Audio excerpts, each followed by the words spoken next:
क्या आपने कभी सोचा है एयरप्लेन्स 40,000 फीट से ऊपर क्यों नहीं उड़ते, क्यों नहीं जाते स्पेस के और करीब?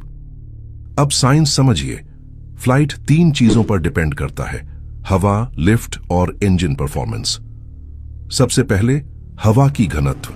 जैसे जैसे आप ऊपर जाते हैं हवा पतली होती जाती है, मतलब वायु के अणु कम हो जाते हैं। अब समस्या यहां शुरू होती है। एयरप्लेन के पंख लिफ्ट बनाने के लिए हवा को नीचे धकेलते हैं, लेकिन अगर हवा ही कम हो तो लिफ्ट भी कम हो जाएगा।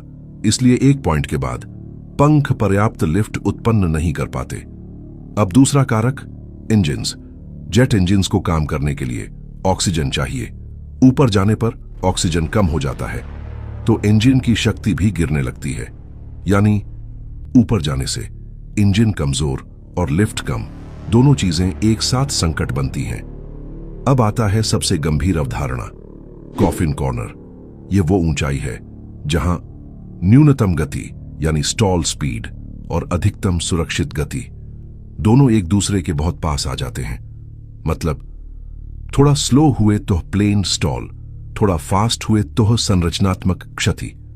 यहां पायलट के पास बहुत कम अंतर बचता है और यह ऊंचाई लगभग 40,000 फीट के आसपास होता है। एक और संकट, केबिन का दबाव।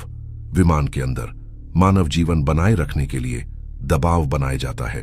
अगर बहुत ऊपर जाए तो दबाव का अंतर बहुत ज्यादा हो जाता है, जो संरचना के लिए जोखिम है। इसलिए विमान बनावट ही ऐसे किया जाता है कि वो एक सर्वोत्तम ऊंचाई पर उड़े, जहां ईंधन उपभोग कम हो, इंजन्स सही काम करें और लिफ्ट स्थिर रहे। तो प्लेन्स 40,000 फीट से ऊपर इसलिए नहीं उड़ते